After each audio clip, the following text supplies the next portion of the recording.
Assalamualaikum warahmatullahi wabarakatuh. Waalaikumsalam warahmatullahi wabarakatuh. Salam sejahtera untuk kita semua. Kita sapa narasumber kita pagi ini yang luar biasa, yaitu Ketua Umum ICMI Pusat, Bapak Profesor Dr. Haji Arif Satria, yang juga adalah Rektor IPB yang sekarang menjabat Prodi kedua. Wow. Demikian juga hadir di sini Bapak Sekjen kita ya, Bapak Rektor UIN Sultan Tasfidin Jambi. Jadi ada dua rektor hari ini yang juga merupakan bagian dari ICMI secara keseluruhan. Beliau ini masih tergolong muda lah ya, ukuran umurnya itu. Kelahiran tahun 71. Sementara kita kan masih tahun 60-an kan. Jadi kalau mau dibilang masih ukuran milenial lah itu kan. Kalau kita sudah baby boomers. Baby boomers. Beliau perjalanan pendidikannya cukup menggelitik kita ya. Terakhir beliau doktor dari Jepang tentang keahlian di bidang sosiologi pertanian, sosial pertanian. Demikian juga beliau pakar di bidang kelautan dan banyak pakar-pakar yang lain. Kalau kita masih pakir ya, beliau udah pakar semua ya. Jadi tidak diragukan pembicara kita hari ini mumpuni, sangat sangat menginspirasi kita semua. Itu sekedar identitas singkat dari beliau, tidak perlu saya ceritakan lagi yang lain, karena semuanya sudah tersedia di Wikipedia ya dan media-media sosial lain. Jadi kita silakan nanti googling saja, akan ketemulah siapa beliau yang sesungguhnya. Nah, oleh karena itu pagi ini kita akan tampilkan beliau dengan sebuah tema yang sangat menarik saya kira, dengan kata kuncinya singkat, manusia unggul. Tentu manusia unggul ini sesuatu yang sebenarnya mudah diucapkan, tapi sangat sulit untuk diwujudkan. Sangat sulit. Konsepnya sederhana, tapi bagaimana strategi pengembangan, existingnya, dan kemudian mempersiapkan SDM unggul itu masa depan. Ini menjadi tantangan serius. Tambah lagi di tengah dilema hari ini, yaitu efisiensi anggaran. Nah, ini kita minta nanti gelitikan-gelitikan dari Prof. Arif, seperti apa ini manusia unggul kita dengan efisiensi anggaran yang hari ini melanda bangsa Indonesia. Ya, mulai dari aspek-aspek birokrasi pemerintahan sampai pada birokrasi pendidikan. Karena sudah mulai ada rasa-rasa jeritan-jeritan suara hati anak bangsa yang sudah mengemuka hari ini dengan efisiensi anggaran ini. Tentu berkorelasi pada mewujudkan manusia unggul itu. Dalam Islam manusia unggul itu memang menjadi sebuah prioritas ditekankan oleh Rasulullah. Sesuai di kapasitas kita adalah kuntum khairu ummah. Kamu adalah umat terbaik, manusia terbaik, orang terbaik.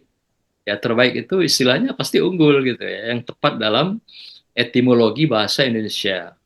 Begitu juga Rasulullah mengatakan, khairun nas, kamu adalah manusia terbaik. Jadi umat terbaik, manusia terbaik. Dalam satu hadis yang lebih dalam lagi, siapakah orang terbaik di dunia? Adalah suami yang memberikan kepedulian, cinta kasih, dan juga membuat keluarganya unggul. Itu suami terbaik. Jadi artinya keunggulan itu, kebaikan itu mulai dari pribadi dan individu dalam keluarga. Sehingga akan berimbas, memberikan efek kepada keunggulan suatu umat, masyarakat, bangsa, dan negara. Saya tidak usah bercerita panjang lagi. Kita sudah rindu dengan suara Pak Arif Satria. Beri kesempatan pada beliau untuk membersamai kita dan menguasai Zoom ini hari ini sepuas beliau. Nah, saya yakin beliau adalah pemuas bagi kita semua. Silakan Prof. Arif. Baik, terima kasih Pak Ketua, Pak Prof. Mokhtar Latif, Pak Kasul Anwar, dan juga para Kiai, Pak Amsori, dan hadirin sekalian. Assalamualaikum warahmatullahi wabarakatuh. Waalaikumsalam. Waalaikumsalam warahmatullahi wabarakatuh. Alhamdulillah, nahmaduhu wa nasta'inu wa nastaghfiruh wa na'udzubillah min syururi anfusina wa min sayyiati a'malina. Asyhadu an la ilaha illallah wa asyhadu anna Muhammadar Rasulullah. Dan sekalian yang berbahagia, semoga kita semua yang penuh berkah hari Minggu dan juga penuh dengan sehat. Yang penting karena kesehatan itu adalah nikmat intangible ya. Nikmat yang seolah-olah tidak kita rasakan. Kita merasakan nikmat itu kalau sakit aja. Kalau nggak sakit, kesehatan itu hal yang dianggap lumrah, padahal kesehatan itu modal yang paling penting, modal paling pokok membuat kita ini bisa sampaikan tadi Pak Mukhtar sebagai orang bermanfaat. Nah, kalau kita lihat dalam berbagai, mohon maaf saya tidak pakai slide ya, saya spontan aja. Karena hanya memancing diskusi, lebih banyak diskusi nanti lebih seru kelihatannya. Jadi kalau kita lihat bahwa ada teori yang mengatakan kepemimpinan itu ada 4 level ya. Yang pertama adalah yang disebut sebagai lead self, memimpin diri sendiri. Ya.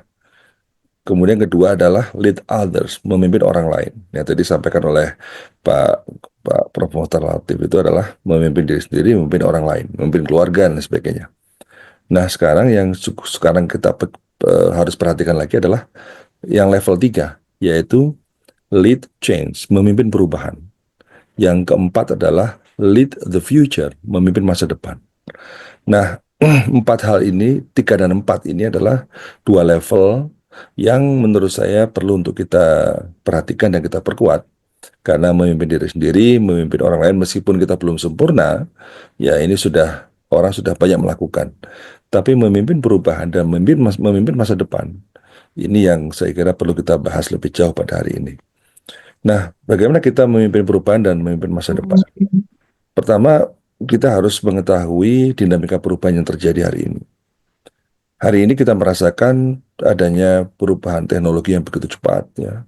AI yang sudah mendominasi, kemudian kita lihat lagi perubahan iklim yang sudah merusak merubah tatanan kehidupan kita, dan bahkan sekarang ini, kalau saya sering cerita itu kopi itu nanti akan berakhir 2080.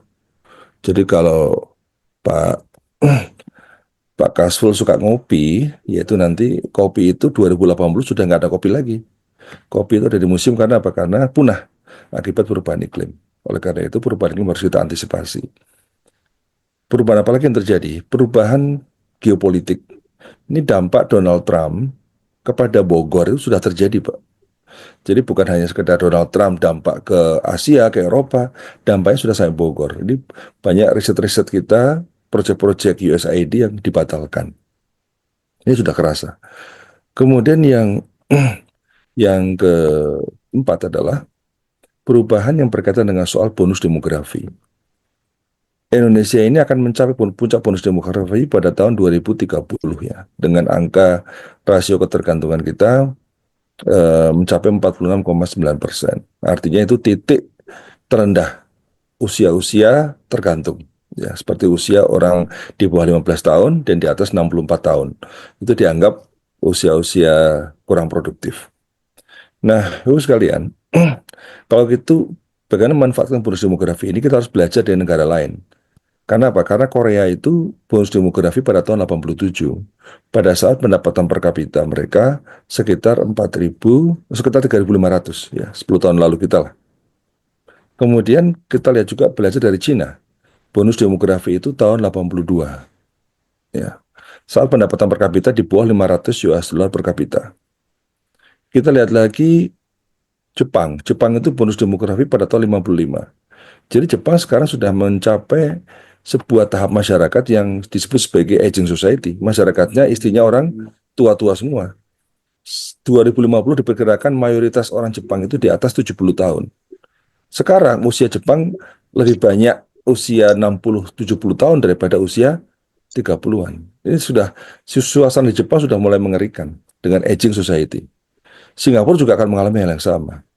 Jadi ketika Jepang mencapai puncak pada tahun 2000 atau pada tahun 55, Jepang berhasil mentransformasi kekuatan SDM-nya, kekuatan manusianya menjadi manusia unggul, yang kemudian bisa membuat Jepang hadir dengan kekuatan seperti sekarang ini.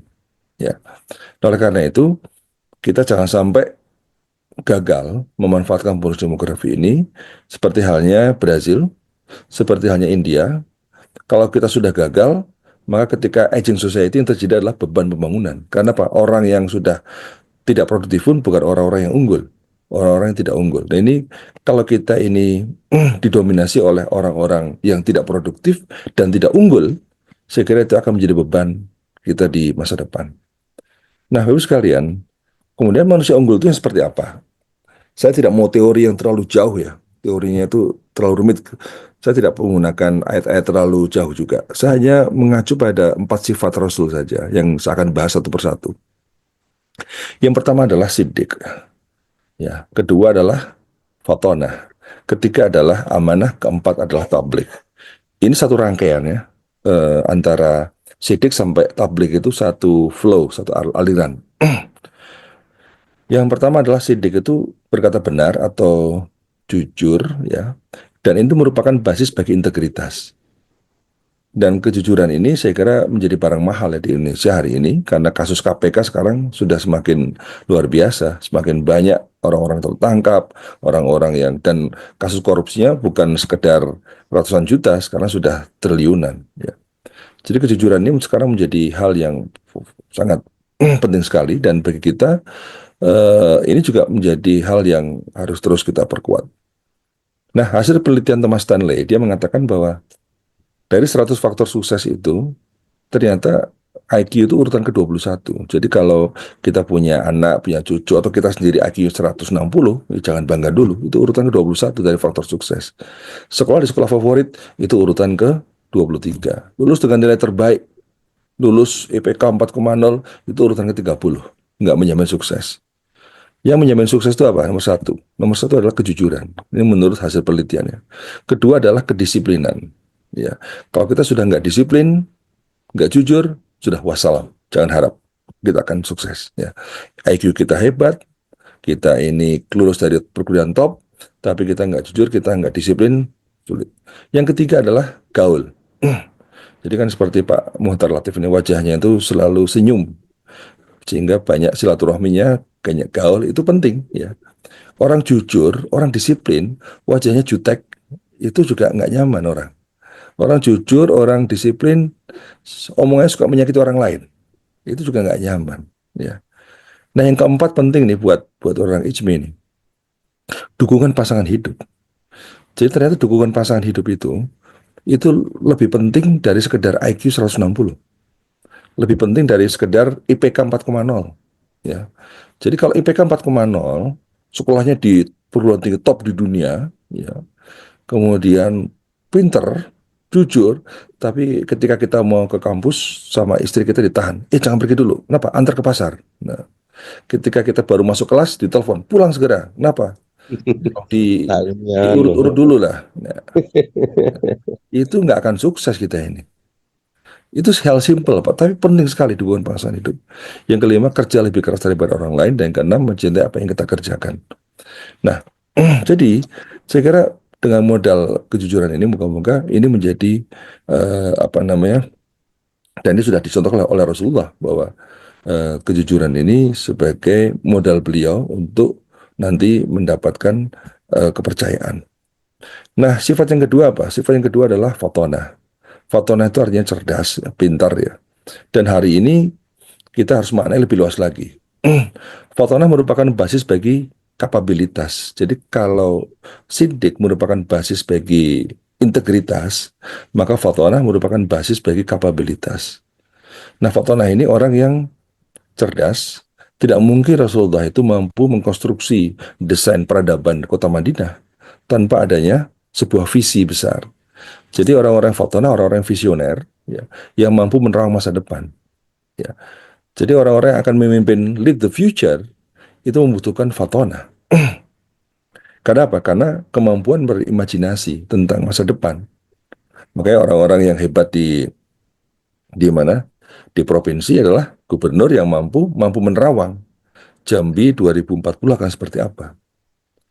Jakarta 2040 seperti apa?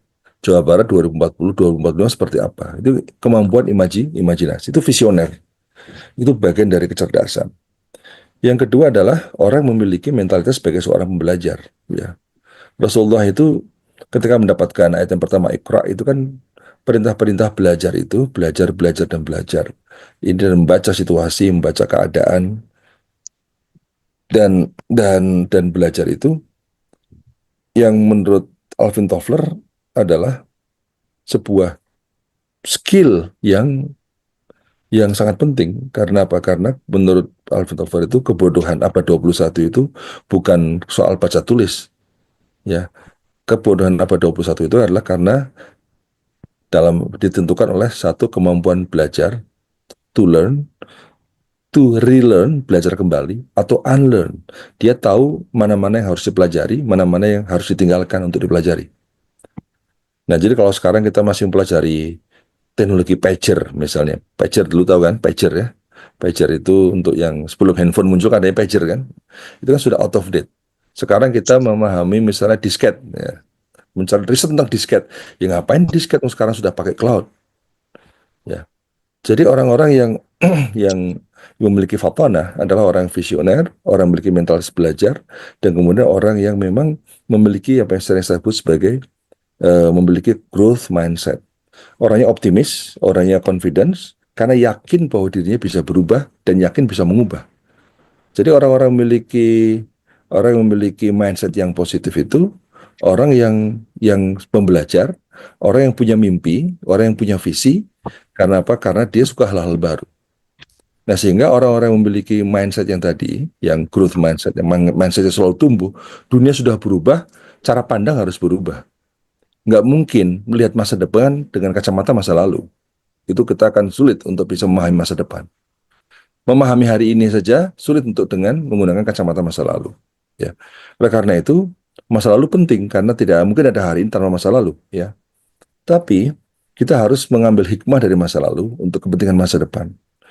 Nah, yang paling penting bagi kita adalah bagaimana dalam konteks kita sebagai orang yang memiliki visi, memiliki kompetensi, memiliki skill-skill baru hari ini, namun kita juga memiliki sifat yang oleh Allah itu dalam Asmaul Husna, yaitu sifat eh, apa ya, al-badi ya. Jadi sifat yang menurut artinya sama dengan al-khaliq. Al-khaliq dan al-badi itu kan artinya sama, pencipta, maha pencipta ya. Tapi berupa tafsir mengatakan bahwa al-badi itu cenderung menciptakan hal-hal baru, inovasi ya. Kalau al-khaliq menciptakan hal-hal yang memang sudah ada dan kemudian terus-menerus ya. Jadi dua-duanya mentalitas kita sebagai orang yang produktif, orang yang inovatif ya. Ini menjadi kata kunci karena Bapak-Ibu sekalian, kemampuan kita menginternalisasi Asmaul Husna dengan sifat al-badi ya. Artinya kita ini akan banyak menghasilkan karya-karya besar, inovasi-inovasi besar yang mampu membawa pada perubahan. Bahkan kemampuan kita menciptakan masa depan, lead the future, sangat tergantung pada kemampuan kita untuk berinovasi. Nah, sekarang posisinya gimana? Indonesia ini tahun lalu Global Score Innovation Index, indeks inovasi global kita ini uh, urutan keempat atau kelima di Asia Tenggara atau urutan 62 dunia. Coba bayangkan kita ini kalah dengan Malaysia, kalah dengan Thailand, kalah dengan Filipina ya dalam konteks inovasi indeksnya. Dan hasil penelitian yang kami lihat ya, ada korelasi positif antara Global Score Innovation Index dengan GDP per kapita per tahun. Semakin tinggi GDP per kapita per tahun, ya, semakin tinggi GDP per kapita per tahun, ternyata semakin tinggi Global Innovation Index-nya. Jadi negara-negara yang memiliki, ini ada apa putih ya? Negara-negara yang memiliki skor Global Innovation Index yang tinggi, ya, adalah negara-negara yang kita anggap memiliki kemampuan ekonomi yang tinggi. Ya. Jadi hampir negara maju, negara yang memiliki GDP per kapita per tahun yang tinggi, hampir semua memiliki innovation index yang tinggi. Jadi kalau innovation index sudah tinggi, biasanya angka IPM-nya tinggi, indeks pembangunan manusia. Biasanya angka PISA-nya tinggi. Ya. Biasanya angka stuntingnya rendah. Biasanya apalagi yang lain-lain indikator daya saingnya juga tinggi. Ya. Artinya apa? Artinya kalau kita ini masih tengah-tengah gini, maka tengah-tengah semuanya, karena itu semua berkorelasi positif. Kita ini yang bagus cuma satu, yaitu indeks kedermawanan. Nah, jadi orang Indonesia itu adalah orang yang paling dermawan. Itu giving index kita ini adalah nomor satu di dunia. Kalau indeks yang lain seperti indeks jalan kaki, orang Indonesia adalah orang paling malas jalan kaki di dunia. Ya. Jadi ngeri juga nih orang-orang kita ini. Ya. Kemudian indeks apa lagi? Indeks kesopanan digital kita itu dianggap paling rendah juga. Nah, jadi Bapak sekalian, kemampuan kita untuk tadi mengatakan bahwa memimpin masa depan, maka mau tidak mau menginternalisasi sifat al-badi ya. Jadi Maha Pencipta, mencipta kemampuan inovasi ini akan menjadi kekuatan. Kalau tadi Pak Muhtar Latif menyampaikan tentang khairunas anfa'uhum linnas, sebaik-baik manusia adalah memberi manfaat untuk orang lain. Artinya memberi manfaat yang besar itu bukan saya memberi permen kepada Pak Kasful. Saya memberi permen kepada Pak Kasful, ada manfaatnya nggak? Ada. Manfaatnya tapi sesaat. Pak Rektor hanya merasakan manfaatnya 5 menit, 10 menit. Saya memberikan kolak kepada Pak Amsori, ada manfaatnya nggak? Ada manfaatnya. Manfaatnya berapa? Ya 15 menit lah. 1 jam lagi lapar lagi Pak Amsori ya. Ya. Kemudian kita, tapi kalau tiba-tiba ya Pak Kasful itu ngasih ilmu kepada saya, atau saya menciptakan sebuah inovasi karya besar, saya menciptakan kulkas tanpa listrik. Nah, kulkas tanpa listrik tapi dingin. Kemudian semua orang menggunakan itu di dunia ini. Jadi manfaatnya semakin banyak. Jadi Khairus Anfa'unas memberi manfaat untuk orang lain. Kalau kita mampu memberi manfaat dengan jangkauan yang lebih panjang, jangka panjang manfaatnya kan bukan manfaat 5-10 menit. Manfaat jangka panjang, cakupannya lebih luas, dan dari situ memberikan multiplier efek yang besar. Karena penemuan kita lah kemudian ada muncul pabrik kulkas. Karena ada pabrik kulkas maka kita menciptakan lapangan kerja. Ke lapangan kerja maka kesejahteraan orang meningkat. Dengan kesejahteraan orang meningkat maka orang banyak zakatnya. Karena banyak zakatnya, banyak sedekahnya, banyak masjid yang muncul. Jadi itu yang disebut sebagai multiplier effect. Nah, jadi khairus anfa'uhum sebagai manusia itu adalah kita memberi manfaat yang sistemik, manfaat yang jangka panjang, manfaat yang, nah kemampuan kita memberi manfaat itulah manfaat-manfaat yang berbasis pada inovasi, berbasis pada ilmu, ya. Jadi ilmu dan inovasi itu menjadi modal kita untuk menjadi khairun nas. Nah, kalau kita tidak mampu berinovasi, jangan harap kita ini akan mampu memimpin masa depan. Karena apa? Karena kita ini memang selama ini sering terjebak pada apa yang disebut sebagai best practice, ya. Kita ini hobinya meniru, ya. Kita mental follower, bukan mental leader. Kalau kita fokus pada future practice, kita akan menjadi orang yang fokus pada hal baru, kita akan menjadi leader. Nah, jadi negara-negara lain, Korea bisa maju, semua anak Cina sekarang bisa maju, karena apa? Karena dia menginternalisasi sifat Allah, Al-Badi, kemudian muncul karya-karya inovasi teknologi, kemudian muncul dia sebagai orang yang menavigasi masa depan. Dan sementara kita ikut saja, muncul BYD, muncul ikut, muncul mobil listrik, muncul ikut. Jadi kita nggak ada karya-karya besar yang bisa memandu masa depan kepada masyarakat dunia. Nah, orang yang survive di masa depan adalah orang-orang itu. Makanya di era bonus demografi ini momentum kita, karena orang produktifnya lebih banyak. Sehingga kemampuan kita memperkuat jiwa fatonah kita dengan menghasilkan inovasi-inovasi, itulah yang akan bisa memandu dunia, bisa menavigasi dunia. Dan itulah yang kita sebut sebagai sesuatu yang future practice. Nah, jadi Bapak sekalian, ketika sidik menjadi basis bagi integritas dan fatonah merupakan basis bagi kapabilitas, ya. Maka ketika dua-dua ditambah, sidik ditambah dengan fatonah, itu sama dengan amanah. Integritas ditambah dengan kapabilitas sama dengan kredibilitas. Ya. Artinya apa kredibilitas? Dapat dipercaya. Bapak, Ibu mau ke tambal ban, mau nambal gigi. Jadi kan dia jujur nggak? Jujur. Tapi dia tidak punya kompetensi. Dia punya integritas tapi tidak punya kapabilitas. Maka kita nggak percaya orang tambal ban bisa nambal gigi. Nah, jadi kejujuran dan kompetensi. Jadi jujur saya tidak cukup. Kejujuran ditambah dengan kompetensi, kejujuran, integritas tambah kapabilitas, ya, itu bisa menciptakan kita ini orang yang amanah, orang yang dapat dipercaya, orang yang dianggap bertanggung jawab. Nah, Bapak sekalian, kata kunci trust ya, dapat dipercaya, kepercayaan, inilah modal hari ini. Dan trust itu ada berbagai level. Ada 3 level trust. Yang pertama adalah yang disebut sebagai interpersonal trust. Interpersonal trust itu adalah kalau kita ini ya saling percaya. Saya dengan Pak Ketua saling percaya. Itu interpersonal trust ya. Saya dengan Pak Kasful sudah hubungan lama saling percaya. Itu namanya interpersonal trust. Ya. Kalau kita ini eh, sudah saling percaya, maka tugas kita adalah menciptakan institutional trust. Trust pada institusi. Bagaimana membangun perguruan tinggi UIN yang dapat dipercaya? Bagaimana membangun IPB yang dapat dipercaya? Bagaimana membangun perguruan tinggi yang dapat dipercaya? Bagaimana membangun pemerintahan provinsi yang dapat dipercaya? Bagaimana membangun pemerintah kabupaten kota yang dapat dipercaya? Bagaimana membangun institusi polisi yang dapat dipercaya? Membangun apa namanya asosiasi pengusaha yang dapat dipercaya.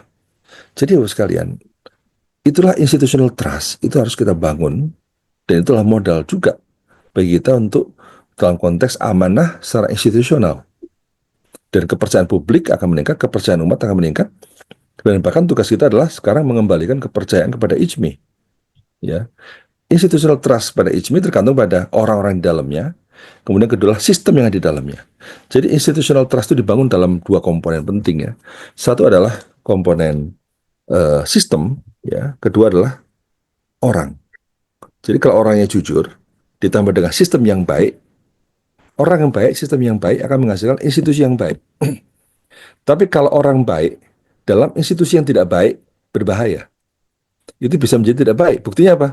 Banyak orang-orang baik masuk partai politik, menjadi politisi sekarang, ada kecenderungan menjadi kurang baik. Buktinya apa? KPK semakin penuh dengan orang-orang berpolitik, ya, yang ada kaitan dengan politik. Karena orang baik masuk dalam sistem yang tidak baik, bisa berbahaya. Apalagi kalau orang tidak baik, sistem tidak baik, sudah wassalam. Itu sudah hampir tidak percaya. Ya. Jadi institutional trust itulah yang saatnya harus kita bangun. Orang yang harus baik, sistemnya harus baik. Nah seperti itu sekalian, kalau kita lihat ya, kalau orangnya memang mengukur orang susah misalnya kita. Orang itu baik apa nggak baik susah ukurannya. Tapi minimal sistem dibangun dengan baik. Sekarang kalau pakai ojek online, Bapak sekalian, ya, pakai taksi online, ojek online, bisa nggak sopir pengemudi ojek itu bohong? Nggak bisa. Padahal nggak ada yang ngawasin kan? Nggak ada yang ngawasin. Memang orang Gojek dari Jakarta ngawasin. Gojek itu gerak buana. Nggak diawasin. Siapa yang ngawasin? Yang ngawasin sistem, aplikasi, teknologi yang mengawasin. Sehingga begitu dia bohong, dia apa namanya tricky, dia macam-macam, ketahuan dengan mudah sekali. Artinya apa? Teknologi sekarang sudah bisa membuat sistem yang baik. Ya. Teknologi bisa membuat sistem yang baik. Nah, jadi Bapak sekalian, membangun tadi kembali ke soal institutional trust tadi. Kalau dulu taksi itu kan yang paling dipercaya adalah taksi Bluebird ya. Mengapa? Bukan soal mobilnya bagus atau nggak bagus. Banyak taksi yang mobilnya bagus-bagus, lebih baru. Tapi kita cenderung pakai taksi Bluebird. Karena apa? Karena sudah terbangun kepercayaan. Itulah institutional trust ya. Kenapa? Karena kalau begitu ada dompet ketinggalan, apa ketinggalan, tiba-tiba hilang beneran, supirnya dipecat langsung. Ya. Dulu di kota saya ini ada di Pekalongan ya, ada sebuah bus, perusahaan bus namanya Ezri. Orang-orang Pekalongan loyalitasnya luar biasa karena percaya pada Ezri. Terbangun institutional trust bahwa orangnya pengemudinya jujur, kenaiknya jujur, tidak pernah bohong dan sebagainya, selalu on time, semua orang percaya semua. Ada sebuah kejadian, ada orang ketinggalan tahu di bus. ya, tahu Sumedang ketinggalan. Kemudian, loh, pas balik ke sana lagi, tahunya udah hilang. Ketika ditanya, mana tahunya? Tahunya sudah dimakan sama kenaik sama supirnya. Hari itu juga dipecat supir dan kenaiknya itu. Nah, jadi, Bapak sekalian, itu membangun institutional trust itu satu hal yang penting. Nah, kalau orang sudah memiliki interpersonal trust yang baik, kedua memiliki institutional trust yang baik, maka saatnya kita memiliki social trust yang tinggi. Ya, jadi social trust dibangun karena fondasi orang dan fondasi institusi. Ya, coba kalau orangnya baik-baik semua di Indonesia ini, orangnya dapat dipercaya semua. Kemudian yang kedua, orang-orang yang organisasinya dapat dipercaya semua, birokrasinya dapat dipercaya semua. Itu terbangun social trust. Fukuyama dalam bukunya Trust, dia mengatakan bahwa contoh Jepang adalah contoh yang baik, menggambarkan tentang trust itu. Sama dengan inovasi, semakin tinggi masyarakat saling percayanya, maka semakin tinggi tingkat ekonominya. Jadi high trust society itu berkorelasi positif dengan GDP per kapita per tahun. Jadi semakin maju di sebuah negara, maka semakin tinggi tingkat kepercayaan sosial, maka semakin tinggi. Kenapa? Ketika masyarakat saling percaya, maka masyarakat akan saling mensupport, hubungan tanpa prasangka, hubungan tanpa curiga, ya, dan kemudian akan banyak kreativitas muncul, dan inovasi-inovasi akan muncul. Nah, oleh karena itu, Bapak sekalian, membangun high trust society, masyarakat dengan rasa saling percaya ini kan sebuah hal yang luar biasa ya. Pada bulan puasa ini, sebenarnya Islam itu sudah mengajarkan kita menjadi high trust society. Buktinya apa? Buktinya pada bulan puasa, kita ini dilatih untuk menjadi orang yang saling percaya yang tinggi. Ya nggak? Pada saat bulan puasa, kita yakin bahwa orang lain tidak mungkin mencelakai kita. Pada bulan puasa, kita percaya orang lain tidak akan bohong pada kita. Jadi pada saat bulan puasa, tingkat kepercayaan kita pada orang lain relatif meningkat. Ya. Jadi nggak mungkin pada bulan puasa kita merasakan, dia akan bohong. Oh, nggak mungkin dia puasa juga.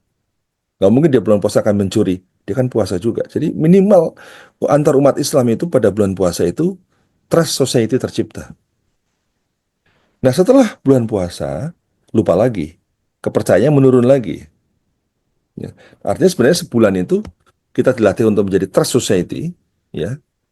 Orang yang penuh dengan amanah, ya. Kemudian kita transformasikan mestinya ke dalam 11 bulan pasca puasa.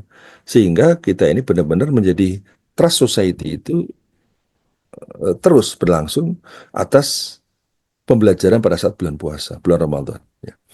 Nah, jadi sekalian, itulah kira-kira gambaran tentang amanah, ya, sifat-sifat Rasul yang kemudian impact sosiologisnya sangat besar terhadap sebuah ketahanan sebuah bangsa karena berkorelasi terhadap kemajuan ekonomi. Itu hasil penelitian juga yang tertentu. Nah, kalau orang sudah mendapat kepercayaan, memiliki basis legitimasi untuk menjalankan tabligh. Jadi tabligh itu, ya, itu artinya kan menyampaikan ya. Dan balighu ani walau ayah, sampaikan dariku walau satu ayat. Tabligh itu artinya penyampaian, menyampaikan, ya. Atau mengkomunikasikan. Atau bisa juga maknanya adalah menginspirasi. Jadi menginspirasi itu menggerakkan orang. Jadi sebenarnya tabligh itu kan bukan sekedar menginformasikan. Ini harganya sekian. Itu bukan tabligh. Itu informasi. Tabligh itu mempengaruhi. Rasulullah itu berdakwah, mentabligh itu menginformasikan atau mempengaruhi. Mempengaruhi. Karena apa? Karena beliau tujuan tabligh itu adalah bukan sekedar menyampaikan informasi. Tujuan tabligh adalah transformasi. Nah, jadi ketika kita akan menyampaikan mimpi kita menjadi baldatun thayyibatun wa rabbun ghafur, ya, maka itulah sebagai transformasi. Tapi perantaranya apa? Perantaranya melalui tabligh. Nah, tabligh itu bisa efektif, kita akan didengar oleh orang lain kalau, atau kita diikuti oleh orang lain kalau kita ini dapat dipercaya. Kalau kita ini memiliki sifat amanah, dapat dipercaya. Jadi, orang yang menyampaikan pesan, orang yang akan menjadi acuan dalam pengaruh perilaku orang lain, ya, maka bisa orang-orang memiliki basis legitimasi yang kuat dengan kepercayaan yang tinggi. Ya. Jadi amanah itu merupakan basis legitimasi yang kuat untuk menjalankan tabligh. Mengapa Rasulullah itu tablignya pengaruhnya besar? Karena orang percaya pada Rasulullah. Makanya yang dipilih oleh Allah adalah orang yang dapat dipercaya, ya Rasulullah. Ya, dia punya fatonah, kepintaran perang, punya kemampuan banyak hal, cerdas. Nggak mungkin tanpa kecerdasan beliau akan menghafal ayat-ayat, mencerna ayat-ayat, mengkomunikasikan dengan baik kepada orang lain. Jadi semua itu butuh butuh sifat fatonah untuk menjalankan tabligh. Tabligh itu memerlukan tadi sidik supaya dapat dipercaya, memerlukan fatonah supaya dapat dipercaya, dan kemudian memiliki sifat amanah sehingga para pengikutnya itu dengan mudah akan mengikuti. Nah sekarang Bapak sekalian, tabligh hari ini adalah tabligh yang memang bukan sekedar memberi informasi ya, tapi mempengaruhi. Mengaruhi caranya banyak sekali. Tapi lagi-lagi kita hanya bisa berbicara kalau kita ini dapat dipercaya. Kita bisa menginspirasi kalau kita ini dapat dipercaya. Kita punya bukti, ya. Tidak omon-omon saja, ya. Kalau kita omon-omon saja, ya mungkin orang sulit percaya. Ya dia ngomongnya, menyuruhnya A, tapi itunya B semua, ya kan? Kan susah, ya. Jadi kita mengajarkan bagaimana cara merawat rambut yang sangat baik, yang efektif macam-macam, tapi rambutnya dia rontok sendiri kan gitu. Artinya dia sendiri untuk ngurusin rambutnya nggak bisa, tapi ngajari orang lain. Nah, gitu. Nah, jadi eh, itu kan tingkat kepercayaan orang berkurang ketika kita ngomong soal itu. Ya.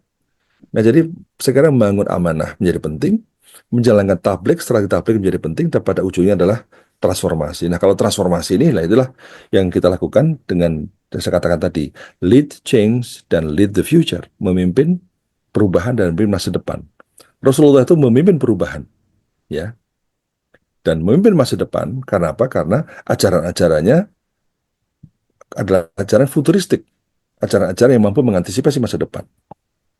Nah, oleh karena itu mengikuti sifat Rasul saja, 4 sifat tadi, itu menurut saya sudah sangat dahsyat, sudah menjadi modal kita untuk menjadi manusia unggul.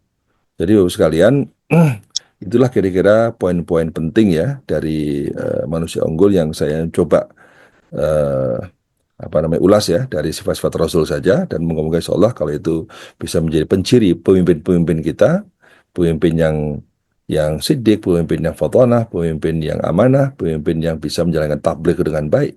Insya Allah perubahan bangsa kita, perubahan daerah kita, perubahan institusi kita bisa berjalan dengan baik. Terima kasih. Assalamualaikum warahmatullahi wabarakatuh. Waalaikumsalam. Waalaikumsalam warahmatullahi wabarakatuh. Masya Allah. Waalaikumsalam. Insyaallah, Prof. izin. Sebentar, ini ada hack nih. Nge-lag dia. Super sekali. Ya,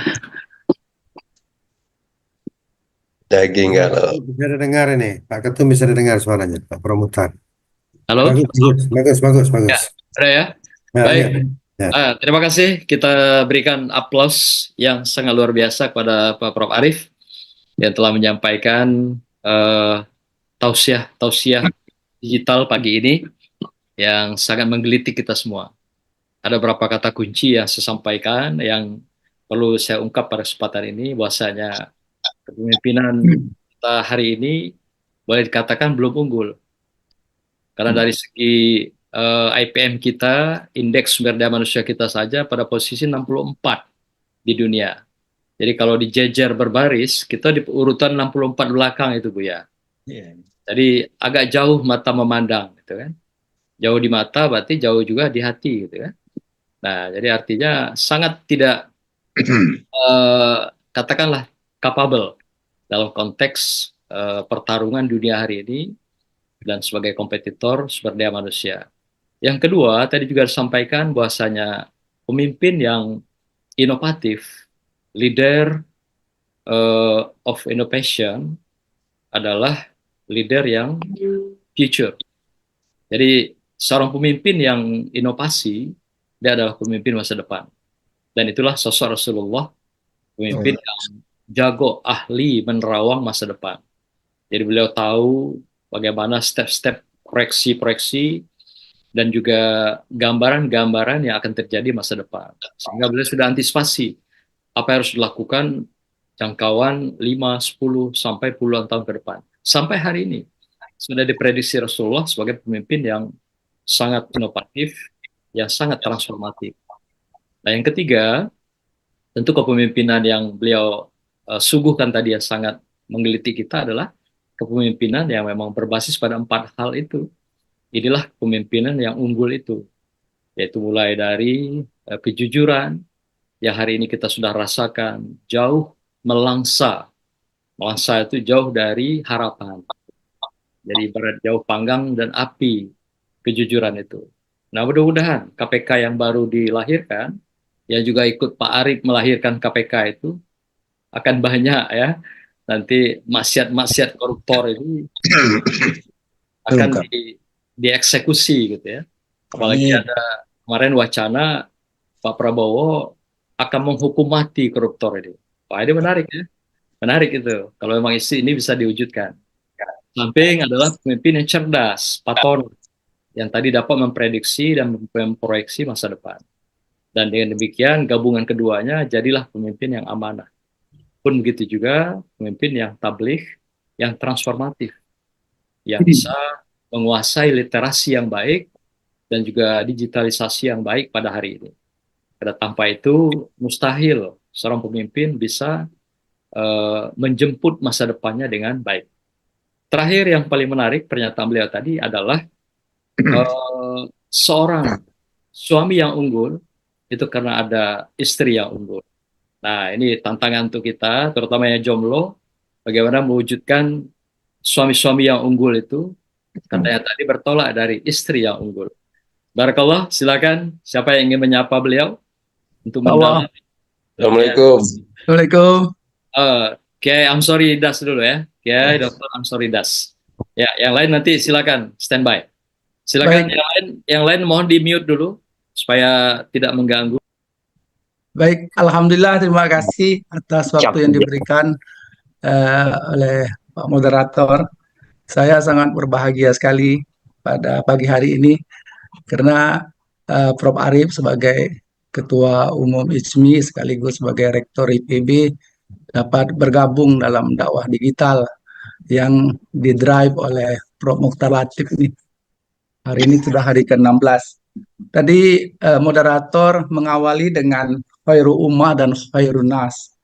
Yang mana dari Khairul Ummah itu berangkat dari basis Al-Quran, kuntum khairu ummatin ukhrijat linnas al-ayah, dan lalu satu hadis sahih pun diangkat khairun nas ampau linnas.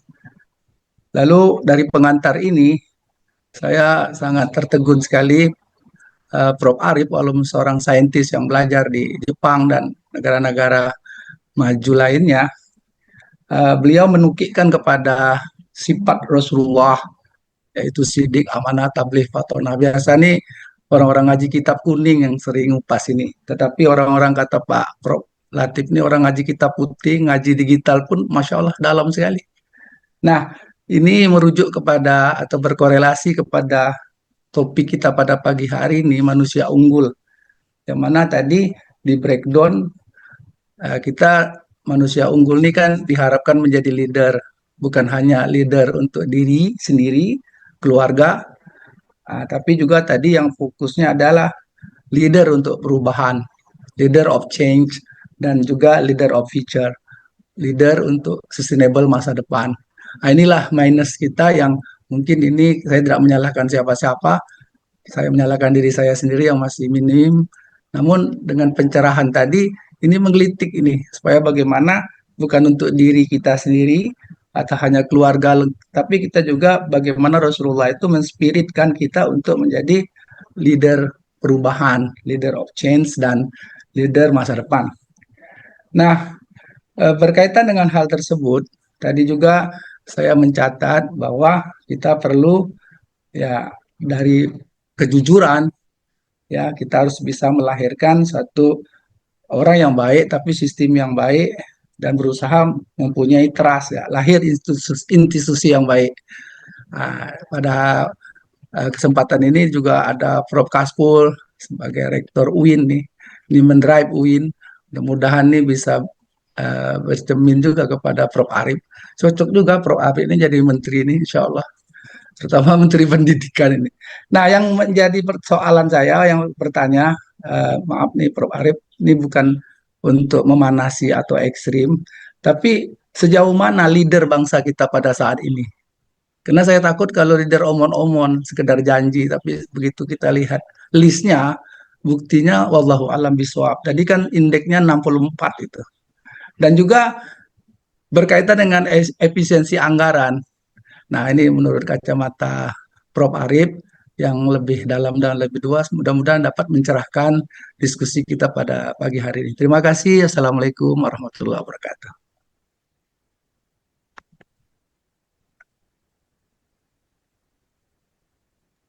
Assalamualaikum.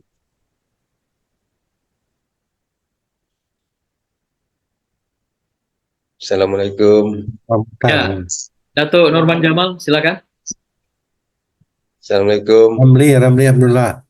Oh, Datuk Ramli. Oke, Ramli. Silakan sebagian, silakan. Ya. Setelah kami kita lanjut. Ustaz, terima kasih kepada Pak Ketua Umum ICMI. Alhamdulillah, rasanya malah subuh ini daging kalau ya, tidak ada tulang. Tidak ada yang saya bukan, tidak ada, mungkin saya tidak bertanya, saya mengucapkan terima kasih saja atas kalau dianggap presentasi. Mungkin setelah ini saya akan mengulang-ulang video ini beberapa kali dan mungkin akan saya buat semacam saya akan buat beberapa kalimat itu menjadi bahan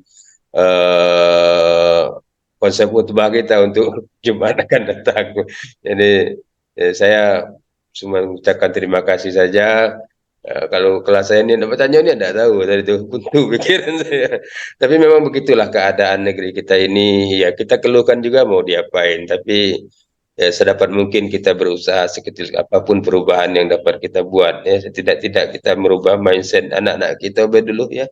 Bagaimana berpikir tentang ya mereka, persaingan mereka tentu tidaklah lebih berat dari persaingan kita sekarang. Kita saja begini sulit rasanya untuk dapat berkompetisi dengan negara-negara lain, dengan saudara-saudara kita di belahan dunia yang lain, apalagi anak-anak kita ke depan. Tapi melalui presentasi Pak Arif tadi, wajar beliau namanya Arif Satria ya. Kalau dulu saya nonton drama radio ada namanya Satria apa? Satria Madangkara. Pemerannya itu Brahma Kumbara. Beliau ini Brahma Kumbaranya ICMI kita. Mudah-mudahan beliau sehat ya, selalu dalam lindungan Allah Subhanahu wa taala. Itu saja. Assalamualaikum warahmatullahi wabarakatuh. Terima kasih Pak Kiai Ramli yang menjadi wasilah juga ini Prof. Arif tampil pagi ini ya. Amin. Alhamdulillah berkat Izin, Prof. Ya. Oh, masih ada ya? Ini Izin, banyak Prof. pesan Pak Norman, Prof. ikut. Ya, Pak Norman, Datuk Norman, ya, silakan. Prof, di sini kebetulan lampu mati, tapi nggak apa-apa lah. Jadi makasih pada moderator. Assalamualaikum warahmatullahi wabarakatuh. Waalaikumsalam. Pagi, Prof. Arif yang telah hadir di tengah-tengah kami masyarakat Jambi yang tergabung dalam Sindikat Muslim Orwell Jambi. Nah, di sini sedikit ingin saya mohon beri gambaran nanti kepada kami peserta dakwah digital pagi ini terkait manusia unggul. Kita tahu manusia unggul itu kalau kita lihat dari perspektif agama, ya manusia ini disebut khalifah fil ardi muka bumi. Kemudian di sisi lain di agama teman sebelah tetangga disebut citra Allah. Kemudian perspektif filsafat kita melihat ada beberapa hal yang menggarisbawahi manusia memiliki kemampuan berpikir rasional dan logis ya. Nah, kadang-kadang kenyataan yang ada sekarang rasional logis itu kita tidak kedepankan. Nah, kita kedepankan yang emosionalnya. Kemudian kemampuan moral sebagaimana yang Prof uraikan tadi. Nah, perspektif sains, ilmu dan teknologi, kemampuan kognitif. Kalau untuk manusia Indonesia, kemampuan kognitifnya yang unggul, itu kira-kira gambaran nanti bagaimana? Persentasenya berapa dari Indonesia untuk membangun Indonesia yang begitu besar di muka bumi ini? Kemudian kemampuan teknologi. Mungkin kemampuan teknologi untuk negara kita disandingkan negara-negara maju lainnya mungkin jauh, nomor urut berapa kita juga belum tahu hari ini. Nah, kalau perspektif psikologi, kemampuan emosional, sosialnya bagaimana? Nah, kami mohon gambaran, apalagi beberapa waktu yang lalu, Indonesia ini sudah gelap, Pak Prof. Indonesia gelap. Nah, sementara kami di Jambi merasa Indonesia itu terang, karena mataharinya dekat di Jambi. Sementara di Pulau Jawa, apalagi di ibu kota negara, Jakarta, gelap. Yang membuat gelap kita melihat ribuan mahasiswa sudah turun ke jalan. Nah, bagaimana pandangan para pimpinan perguruan tinggi? Mungkin Prof sudah merasakan kemarin. Jangan-jangan anak IPB juga ada turun. Penyebabnya apa? Nah, menjawabnya itu kita mungkin bisa menjawab, tapi kita tidak bisa mengucapnya. Demikian, makasih. Assalamualaikum warahmatullahi wabarakatuh. Baik, cukup 3 dulu ya. Nanti kita lihat peluang waktu ya.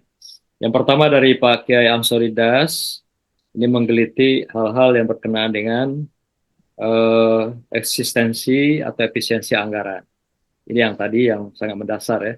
Hal yang lain lebih pada pengayaan.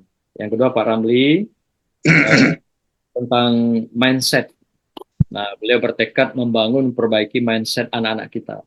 Kalau mindset orang tua ini lah baku, lah kayak batu es.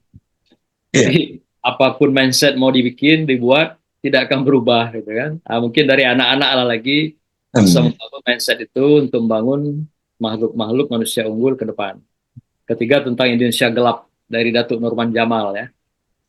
Kita lihat dulu nanti kacamata Pak Arif ya, apa Indonesia gelap ini yang didengungkan hari ini. Silakan Prof Arif, kami menunggu. Baik, Ibu sekalian, memang ini yang namanya disrupsi itu kita harus selalu siap. Makanya konsep resiliensi, ya itu konsep yang menurut saya penting untuk terus diperkuat, karena berbagai peristiwa-peristiwa dadakan, kejutan-kejutan itu yang bisa membuat kita ini terkejut dan shock, dan kadang-kadang kalau kita tidak punya resiliensi yang tinggi, kita akan jadi korban. Makanya tadi saya sampaikan, kebijakan Donald Trump sekarang sudah berdampak ke Bogor, ya. Karena proyek-proyek USAID sekarang sudah dibatalkan semua oleh Amerika, ya.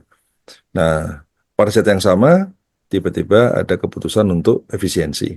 Ya, kita dapat surat dari kementerian, 50% anggaran dari pemerintah, BPTN-PH akan dipotong, ya. Jadi memang itu apa ya, bagi kita sama aja pada saat COVID.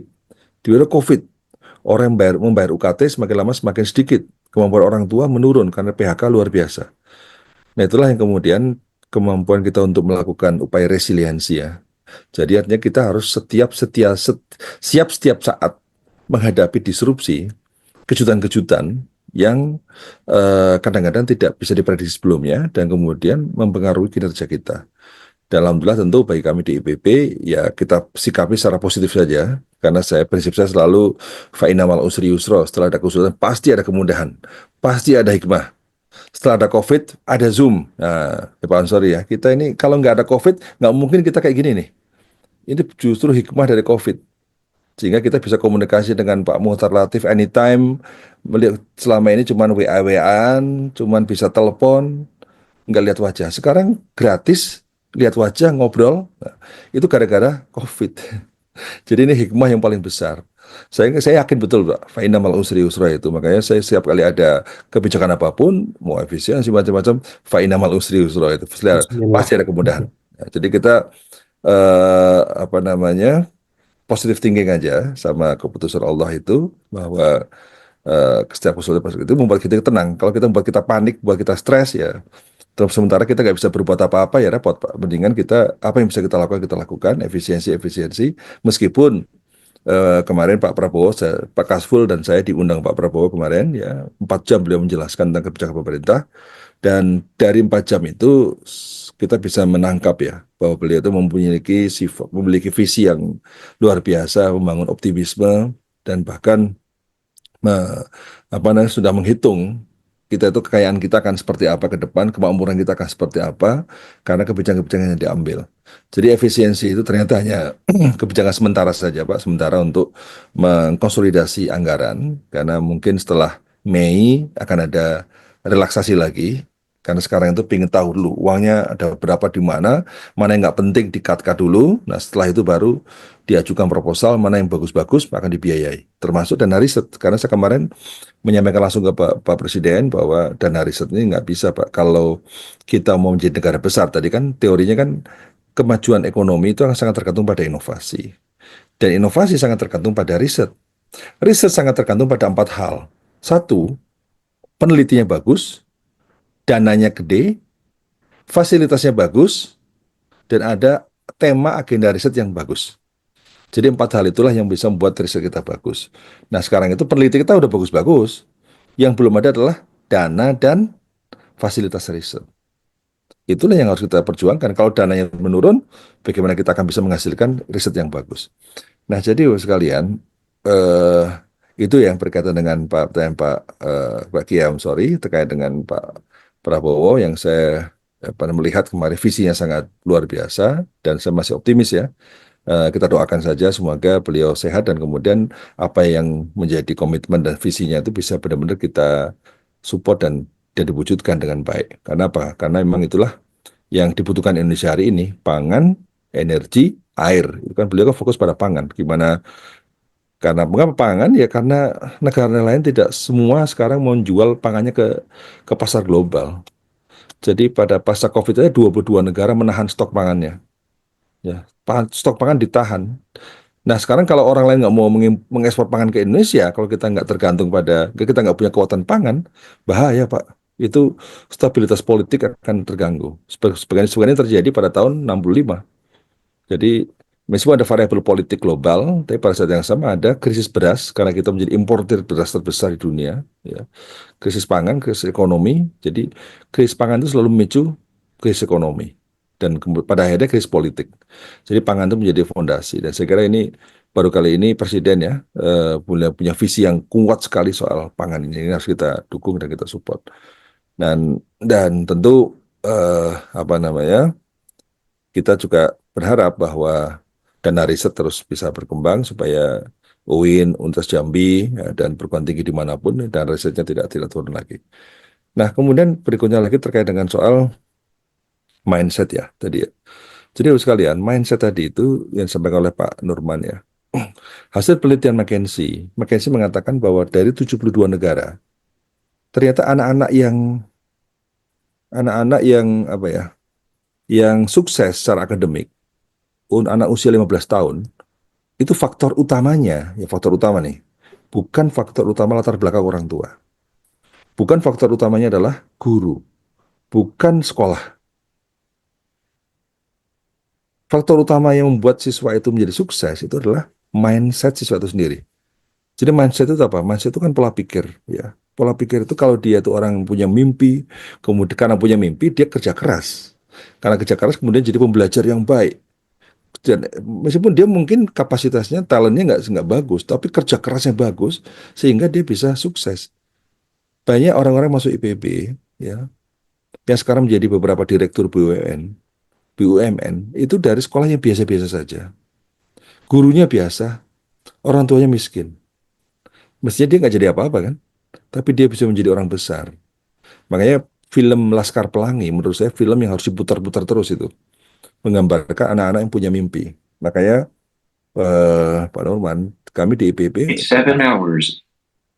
KKN kita wajibkan terus, masalah dekat. Tujuannya bukan sekedar teknologi, tujuannya adalah untuk menginspirasi anak desa. Jadi anak-anak desa itu kalau seandainya kedatangan tamu, mahasiswa, minimal anak desa itu akan berpikir begini, saya ingin seperti kakak-kakak ini, minimal gitu. Jadi saya ingin seperti para mahasiswa, berarti dia punya mimpi untuk menjadi mahasiswa. Kalau orang tuanya lulusan SD, dia ingin melampaui pendidikan orang tuanya. Karena kalau dia tidak ada benchmark, tidak ada role model di desa, maka yang dilihat siapa? Pamannya. Pamannya apa? Lulusan SD. Omnya siapa? Lulusan SMP. Tetangganya lulusan SD saja. Itu yang ditemuin terus. Maka akan tercipta referensi dia. bahwa referensinya adalah ya pamannya menjadi apa, buruh tani, pamannya menjadi pekerja kasar dan sebagainya. Karena apa? Lingkungan orang tidak punya punya apa, terobosan masa depan. Tapi kalau kita berada dalam sebuah lingkungan di mana orang itu tadi kehadiran mahasiswa saja sudah bisa menginspirasi. Ya, kehadiran mahasiswa di kamu datang saja orang bisa membuat, wah, saya ingin seperti dia, ahli pertanian, ahli teknologi, ahli engineering, ahli apa namanya, dari UIN, ahli dakwah, ahli ini. Saya ingin seperti itu. Itu role model. Makanya saya itu kunjungan anak-anak SD, anak-anak TK ke IPB itu tidak saya pandang enteng. Ya. Jadi kalau ada anak-anak SD, anak SMP, anak TK berkunjung ke IPB, saya bilang sama staf saya, tolong layani mereka sebagaimana kita melayani menteri datang ke IPB. Kenapa? Karena itu memori dia akan teringat seumur hidup. Kalau dia diperlakukan dengan baik, dia berkesan dengan IPB, begitu datang, maka dia akan punya memori yang besar dan kemudian bisa membuat dia mempunyai mimpi masa depan. Jadi itulah pentingnya membangun anak-anak itu. Nah sehingga sekalian membangun mindset tadi Pak Norman tadi memang harus dimulai dari anak-anak usia dini. Membangun karakter dari kejujuran tadi, membangun karakter, membangun fatonah. Sidik fatonah itu dibangun, saya kira harus dari mulai pendidikan karakter, pendidikan PAUD. Jadi Pak Muhtar, jadi gini Pak, hasil penelitiannya James Heckman. Ya. James Heckman itu orang yang meraih Nobel pada tahun 2000. Dia seorang ekonom. Dia mendapatkan hadiah Nobel karena apa? Karena dia bisa membuktikan bahwa pendidikan anak usia dini ini bisa berkontribusi terhadap kemajuan ekonomi sebuah bangsa. Jadi ekonomi sebuah bangsa itu dibangun karena apa? Karena fondasi dari karakter, soft skill, dan social skill dari anak-anak yang didapatkan dari PAUD. Jadi pendidikan PAUD itu bukan pendidikan ecek-ecek itu. Itu penentu masa depan. Makanya sekarang di Bogor, sekarang saya sudah rencanakan membangun IJMI untuk center pendidikan PAUD anak-anak. Itu orang bicara sekolah unggul macam-macam, oke, nggak ada masalah. Tapi PAUD juga harus digarap dengan baik, khususnya di desa-desa. Karena awareness orang desa terhadap PAUD, terhadap pendidikan usia dini masih sangat rendah. Kita lihat kan desa-desa kan, anak umur setahun, digendong-gendong ibunya, nongkrong di tepi jalan. Pandangannya kosong, tidak berbuat apa-apa. Tidak ada edukasi, tidak ada apa. Ya. Jadi itu sering kali saya setiap kali berangkat kampus, yang saya lihat adalah ibu-ibu di depan rumahnya melongo bersama anaknya di pangku. Ya. Coba kalau usia itu masuk sekolah, usia dini di pendidikan, memang bermain dan sebagainya, tapi mendidik karena karakter itu dibangun sejak usia dini. Ya itulah Bapak sekalian, itu kata-kata temuannya James Heckman itu menjadi menurut saya sangat sangat penting, menjadi fondasi bagi program-program IJMI ke depan, supaya Jambi pun kalau bisa merintis PAUD-PAUD yang unggul, yang pendidikan karakter yang unggul di tingkat usia dini, karena masa depan sangat tergantung pada anak-anak ini. Ya. Nah, jadi kemudian Bapak sekalian, kemudian terkait dengan soal tadi, pertanyaan berikutnya lagi, ya, bagaimana kita, kuncinya gimana untuk bisa orang-orang kita menjadi lebih pintar, ukurannya seperti apa? Ukurannya saya kira banyak ya. Salah satu ukuran yang paling gampang ini Pak, salah satu yang paling apa ya, yang paling mudah dan moga-moga bisa dipahami dengan baik itu angka partisipasi kasar perguruan tinggi ya. Jadi angka partisipasi kasar perguruan tinggi itu menunjukkan bahwa orang-orang yang usia seharusnya masih mahasiswa harusnya masuk perguruan tinggi, tapi dia nggak masuk. Berapa persen yang masuk perguruan tinggi? Jadi usia 16 sampai 23 tahun kalau salah ya, itu usia itu harus berapa persen yang masuk perguruan tinggi? Indonesia itu 32%, Malaysia 43%, ya, Thailand 49%. Filipina di atas kita 35%, Korea Selatan 92%, Jepang 70%, Singapura 91%. Ini angka yang paling gampang Pak untuk sebagai proksi untuk melihat bagaimana tingkat kemampuan kognitif ya dan skill yang dimiliki oleh orang-orang kita. Kalau kita itu cuma 32%, artinya ada 68% orang yang tidak mengenyam pendidikan tinggi untuk usia segitu. Usia antara 16 sampai 20, 23. Bandingkan dengan Korea 90%. Mengapa Korea maju pesat? Karena orang yang pendidikan tinggi cenderung memiliki riset yang lebih baik. Ya.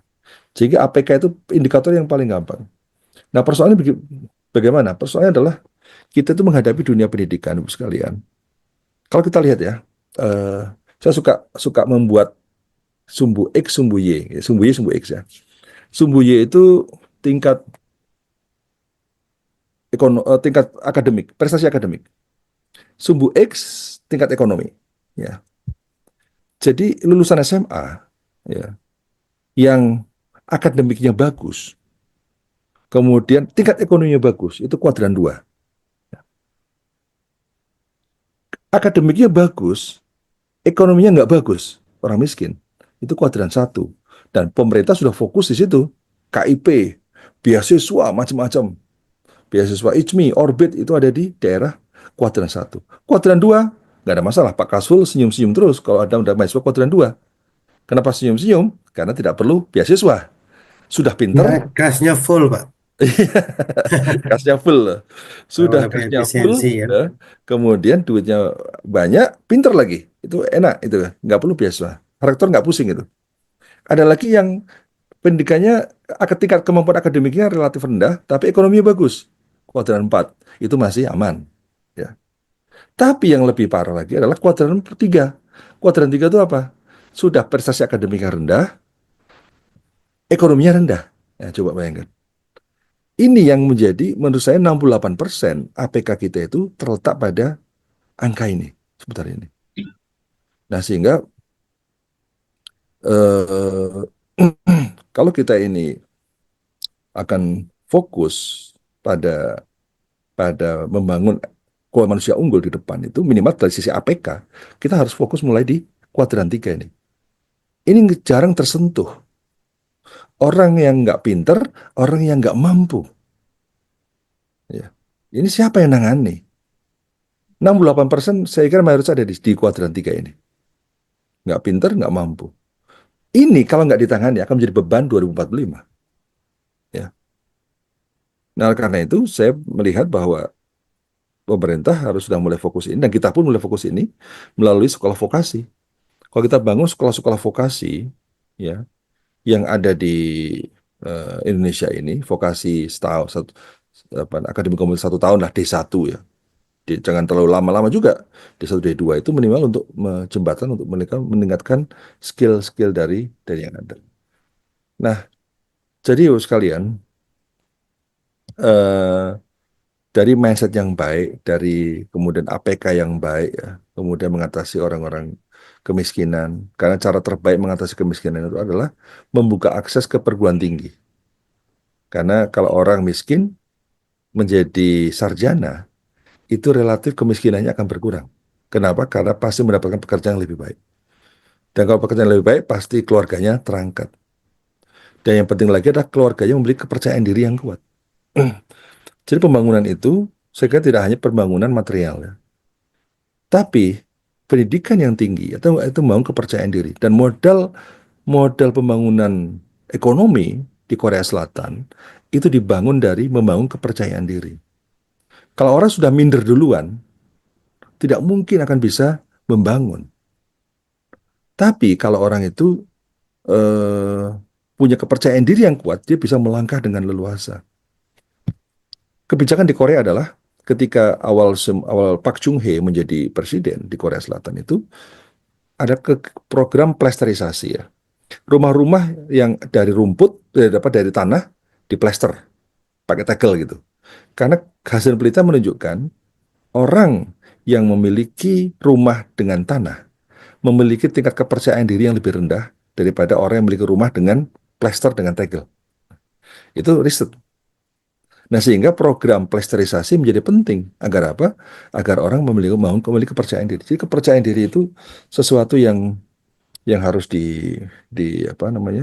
dibangun ya, dan menurut saya ini sesuatu yang bisa dari banyak hal, termasuk dalam membuat orang miskin punya gelar sarjana. Jadi kalau satu keluarga miskin satu sarjana itu menjadi program pemerintah, menurut saya ini akan menjadi terobosan besar agar apa? Agar mereka sukses menjadi orang-orang hebat. Dan manusia unggul itu bisa berasal dari keluarga manapun. Yang penting adalah dia punya kesempatan, ya.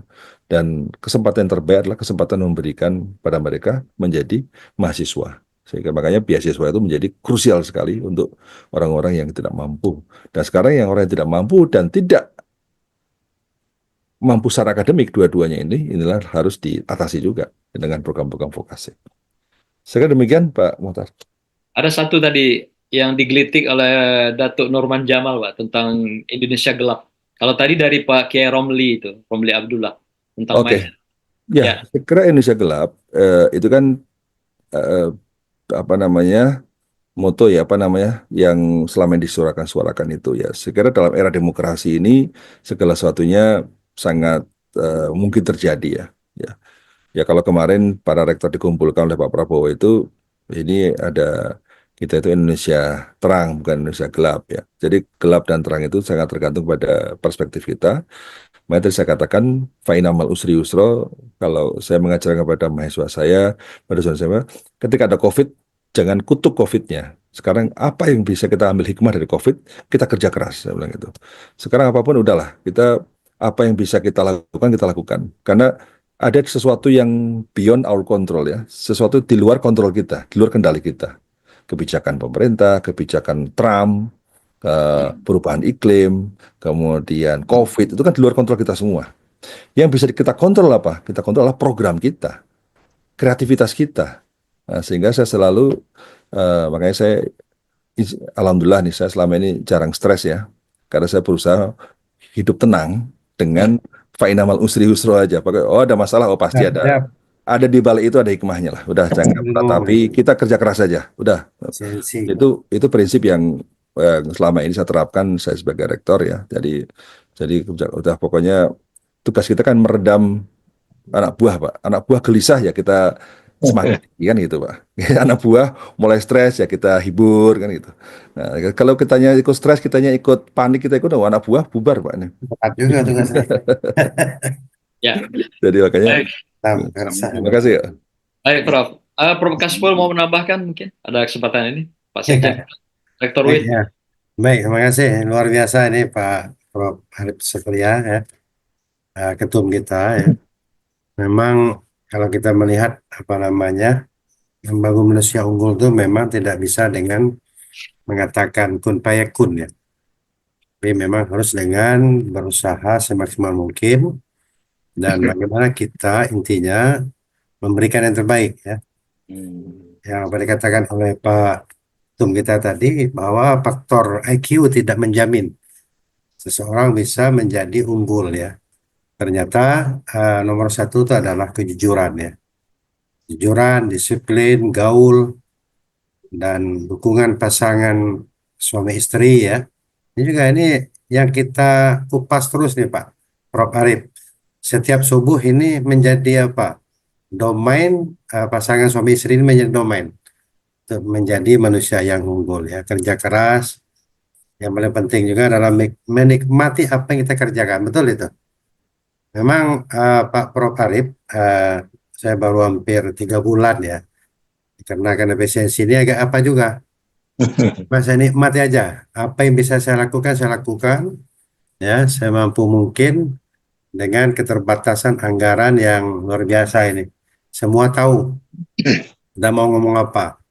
Tapi setelah penjelasan disampaikan oleh Pak Prabowo, memaparkan bahwa Indonesia ke depan, 5 tahun ke depan, insya Allah, Indonesia ini tidak punya utang lagi ya. Dia Amin. berusaha semampu mungkinnya mengumpulkan semua sumber daya alam yang ada ya, dan juga ya melihat apa yang diinginkan oleh Indonesia ke depan ini. Betul tadi dikatakan oleh Pak Prof. Arif ya, Pak Prabowo, keinginan Prabowo itu bagaimana, kata kunci juga adalah menindak koruptor ini ya. Koruptor ini luar biasa.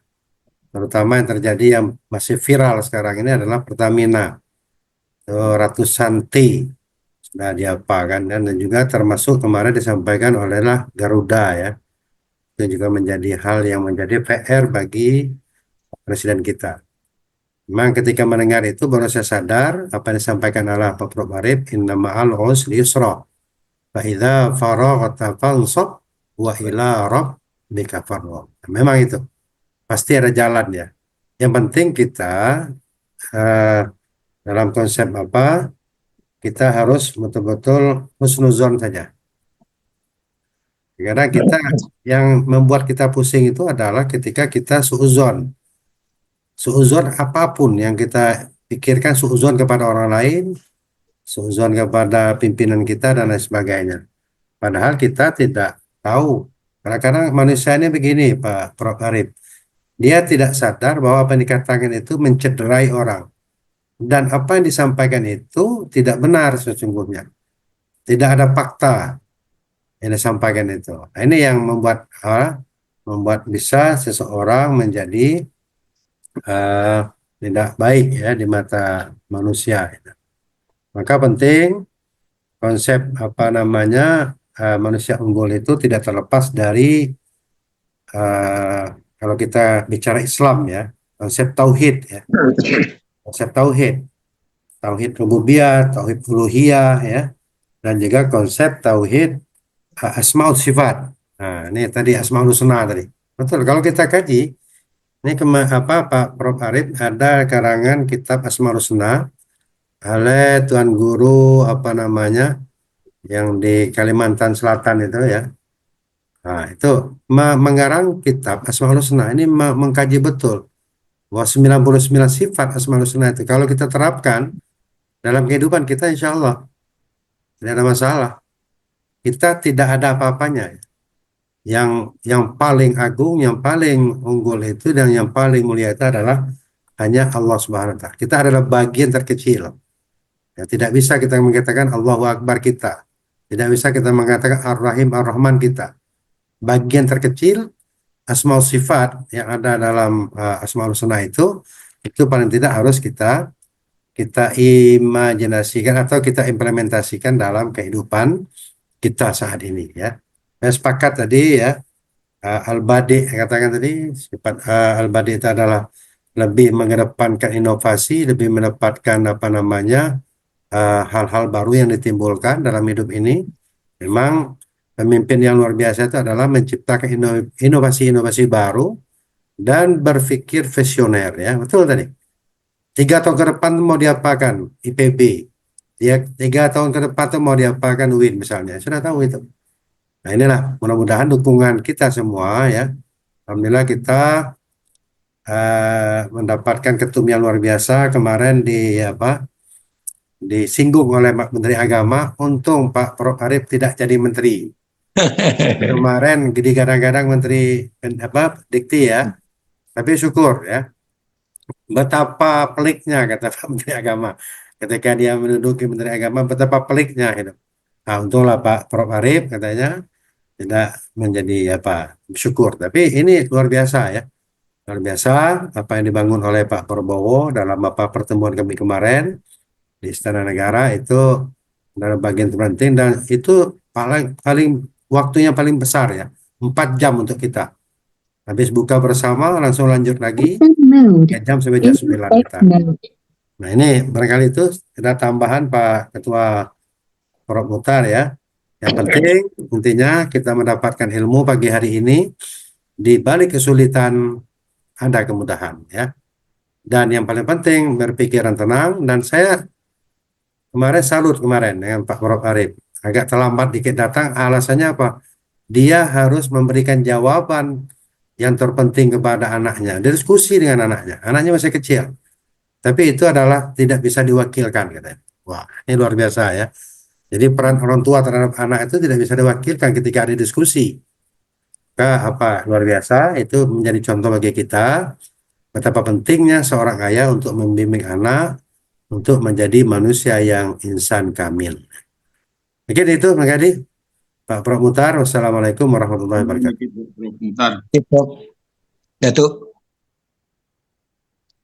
Itu izin Prof.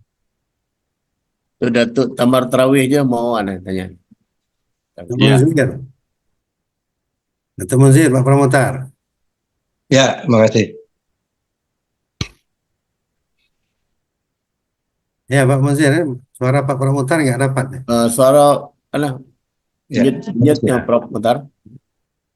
Suaranya ya. Assalamualaikum warahmatullahi wabarakatuh. Sebentar, Datuk Muzdir. Saya tanya Prof Arif dulu, masih ada waktu nggak beliau Siap, siap. untuk bersama kita? Prof Arif masih ada waktu Boleh pagi Pak, sampai 7.30 Pak. Siap. Oke, silakan. Masih ada 2 ya.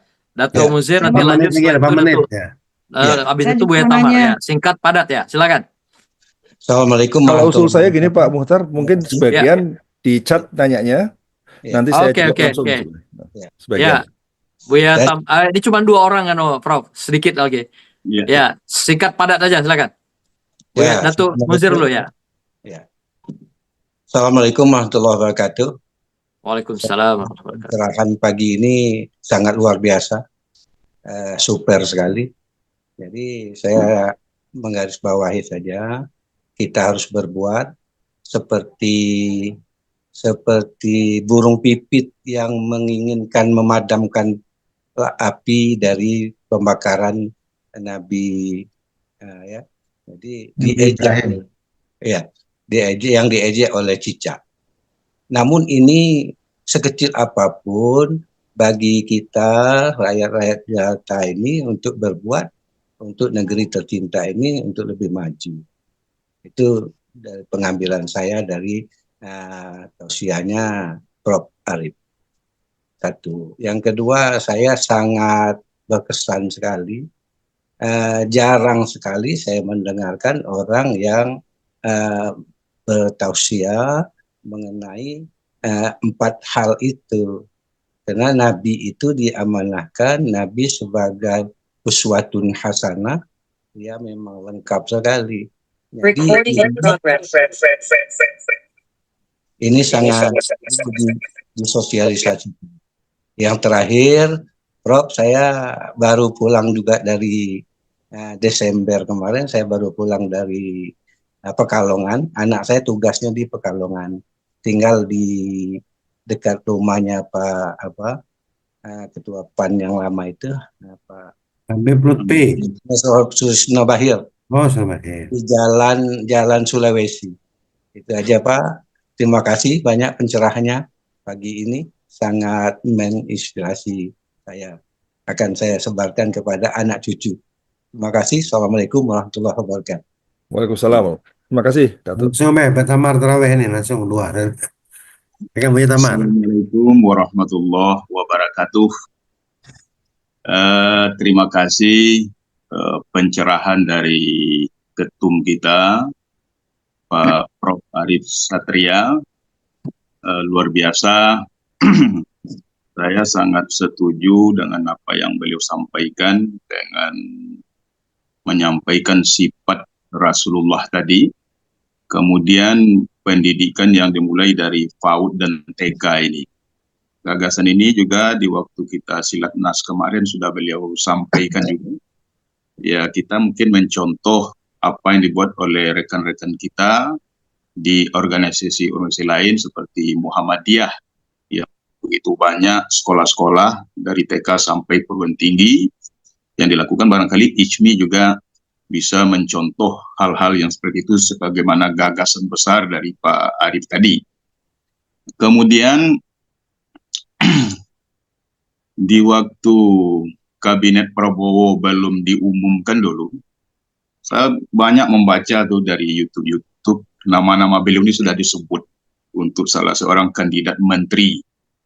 Tapi kenyataannya ya tidak terwujud nampaknya. Nah, kita berharap orang-orang seperti beliau inilah dari ICMI Cendekia Muslim ini yang punya gagasan-gagasan besar untuk bangsa dan negara ini, karena di dalam yang disampaikan Allah juga, inna akramakum indallahi atskakum. Orang yang unggul, orang yang mulia, di samping apa yang beliau sampaikan tadi, Allah sendiri mengatakan bahwa orang yang unggul, yang mulia itu adalah orang yang bertakwa. Maka pendiri ICMI sendiri, Profesor Dr. B.J. Habibie, membuat ICMI itu tujuannya menyandingkan antara ilmu pengetahuan teknologi dengan iman dan takwa ini. Kemarin di waktu hari ketiga saya sudah sampaikan juga di forum ini, di waktu Hari Anak Nasional diperingati seluruh Indonesia, waktu itu Habibie Presiden ketiga, itu juga yang beliau sampaikan. Nah, tanamkan iman dan takwa ke lubuk hatimu sedini mungkin. Nah, apapun perannya nanti setelah dewasa, tentu iman dan takwa ini akan berperan di dalam kehidupannya dan juga untuk kepentingan bangsa dan negara ini. Jadi gagasan besar tadi saya rasa mungkin perlu kita sambut, yaitu memulai pendidikan karakter anak-anak bangsa ini, mulai dari PAUD dan TK ini, agar bangsa ini ke depannya tentu akan menjadi bangsa yang baik, bangsa yang beriman dan bertakwa sesuai dengan apa yang disampaikan oleh pendiri daripada ICMI ini. Barangkali itu aja tambahannya Pak Prof, dan terima kasih sekali lagi kepada Pak Arief yang sangat luar biasa rasanya kita dapat pencerahan pada pagi yang berbahagia ini di puasa yang ke-16. Insya Allah nuzul Quran pula hari ini malam nantinya. Assalamualaikum warahmatullahi wabarakatuh. Waalaikumsalam warahmatullahi wabarakatuh. Langsung aja, Prof, silakan. Baik, terima kasih Pak Kiai Munzir dan Pak Kiai Tamar atas masukannya, tambahannya, ya.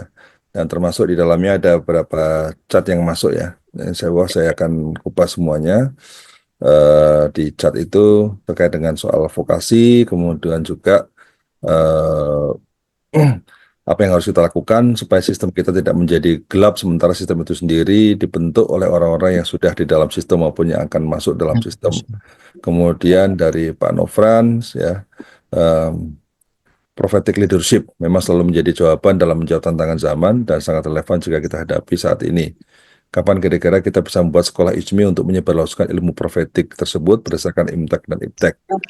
Dan pertanyaan berikutnya lagi, kapan Prof ke Jambi? Mau ketemu? Saya siap Pak. Kalau nanti ada event, silakan undang lagi. Saya akan hadir ke Jambi. Waktunya kalau cocok ya kita sepakati. Kapan kita bisa diskusi tatap muka lebih leluasa. Bapak sekalian, jadi saya teringat ada dua ayat tadi ya yang sangat selalu saya pegang betul, bukan pegang betul, semua harus dipegang. Cuman yang kemudian ketika banyak hal masalah-masalah terjadi karena semua rektor mengalami hal yang sama. Pasti ada badai ya Pak Kasul ya. Pak Muhtar juga sebagai rektor dulu kan juga pasti merasakan ada badai, nggak pernah ada mayem. Begini ya sekalian. Surat Ibrahim ayat 7 ya. Lain zakartum la azidannakum wa lain kafartum inna adzabi lasyadid. Itu ayat yang sering saya kutip dan menjadi pegangan saya dalam menghadapi masalah-masalah. Mengapa? Karena ayat itu kan menceritakan kisah umat Nabi Musa yang baru terlepas dari kejaran Firaun. Ketika baru terlepas dari kejaran Firaun, umat Nabi Musa itu mengeluh kekurangan pangan, suasananya panas, serba terbatas, semua kurang semua. Nah, sehingga ayat itu turun dan mengingatkan kepada umat Nabi Musa bahwa sebenarnya ini umat Nabi Musa itu sudah diberi nikmat kemerdekaan. Nikmat kemerdekaan itu harus disyukuri. Itu dengan apa ya? Dengan kerja keras, disyukuri dengan karya-karya, dengan produktivitas, bukan dengan mengeluh, bukan dengan menyalahkan keadaan, dan lain sebagainya. Jadi kira-kira peringatan Allah kepada umat Nabi Musa itulah yang kemudian menginspirasi saya ya. Ketika setiap menghadapi masalah tantangan itu ya saya bilang ketika ada anggaran berkurang, kemudian orang mengatakan, wah ini Indonesia gelap, saya selalu berusaha dan juga saya ajak teman-teman saya berusaha, ya sudah. Kalau orang menganggap ini suasana gelap ya kita jadi lilinnya lah. Kalau kita nggak bisa jadi lampu, minimal kita jadi lilinnya aja, ya supaya menerangi. Ya, jadi positive thinking itu membuat hidup kita lebih tenang ya. Dan kemudian karena tanggung jawab saya tentu sebagai rektor ya harus menangani masalah di IPB. Yang hal-hal yang berkaitan dengan policy ya tentu saya berkomunikasi dengan orang-orang top ya yang ada di tanah air ini. Saya mengkomunikasikan yang seringkali memang tidak saya umbar di media.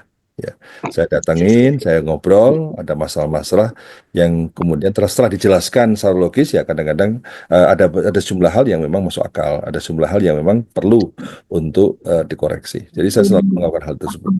Berkaitan dengan peran eksternal ya yang harus saya mainkan, saya harus saya lakukan.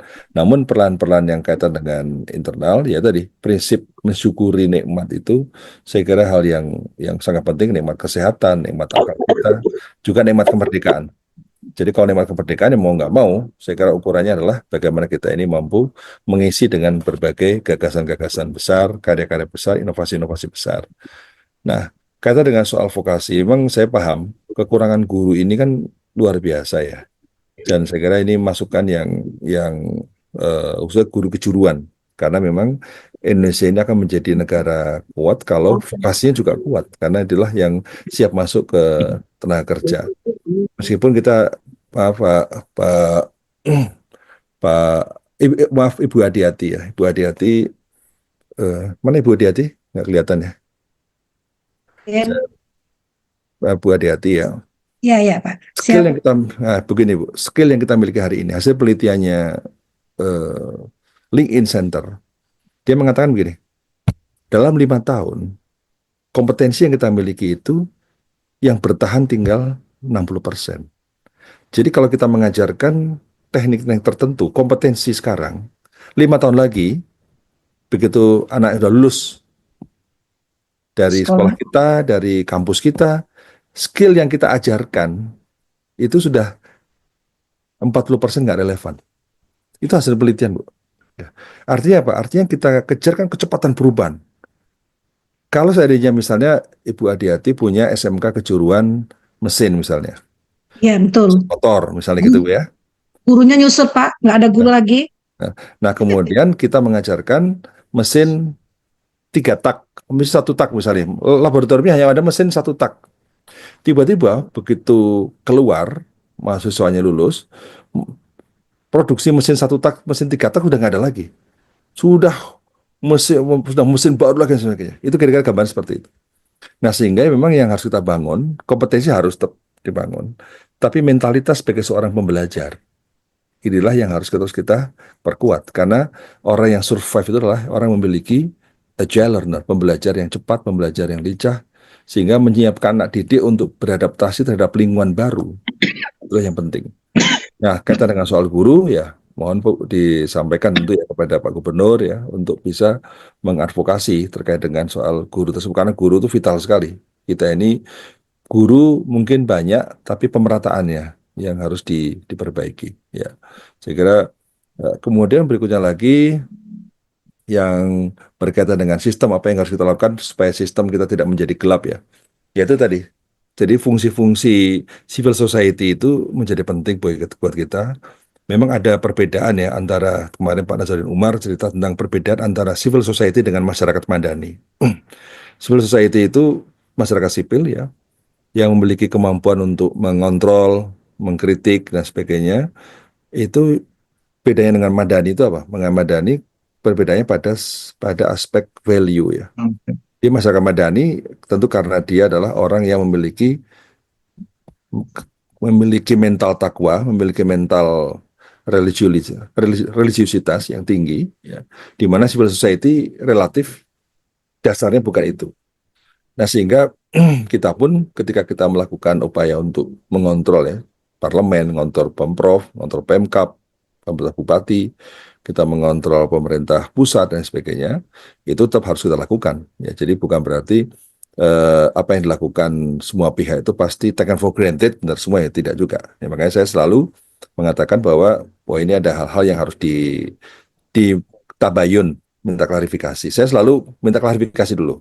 Maksudnya apa sih ini? Maksudnya apa sih ini? Masuk akal ya sudah.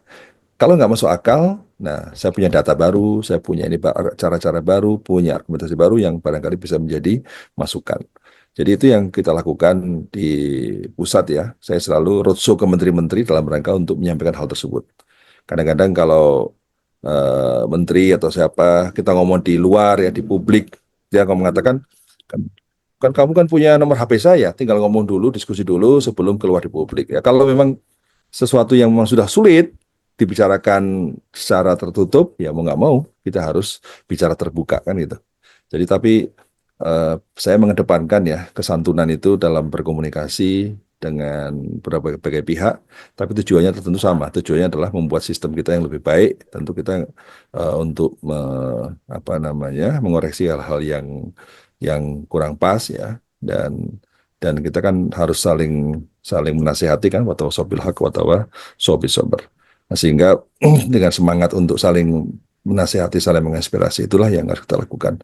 Karena kata Umar bin Khattab kan, ta'adab thumma ta'allam, gitu kan. Beradablah, kemudian berilmulah. Nah, jadi adab itu menjadi sebuah fondasi bagi kita sebelum kita memiliki ilmu yang baik. Karena apa? Karena adab itu akan mengendalikan ilmu. Ya, sehingga ilmu itu bermanfaat karena apa? Karena kita punya sensitivitas, kita punya empati, itu kan adab ya. Kita punya rasa kasih sayang dan sebagainya. Jadi ketika adab itu sudah kuat, ilmu kita bagus, maka ilmu itu akan berjalan dengan baik, ternavigasi dengan baik. Karena apa? Karena ilmu tidak dimanfaatkan untuk yang enggak-enggak. Ilmu tidak dimanfaatkan untuk yang sesuatu yang tidak bermanfaat.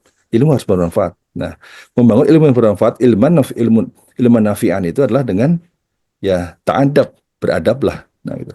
Jadi Bapak sekalian, inilah kombinasi antara adab dan ilmu. Ya, ini mungkin nanti next diskusi kita kaji lagi nih soal adab dan ilmu. Ini mungkin saya juga butuh pencerahan nih dari Pak Kiai Jambi, ini kan luar biasa ini. Yang barangkali bisa memberikan pencerahan lebih jauh tentang ta'adab tsumma ta'allam. Itu kata Umar bin Khattab ya, yang menurut saya maknanya sangat dalam. Ketika kita menghadapi era AI seperti sekarang ini, era teknologi yang begitu luar biasa, yang kemudian membutuhkan adab, membutuhkan etika, membutuhkan ya tadi ada hal yang kecil, sopan santun dan sebagainya. Jadi prinsip adab dan ilmu inilah yang menurut saya modal ijmi ya, kan ijmi kan iman dan takwa, ilmu dan teknologi, itu kan adab dan ilmu.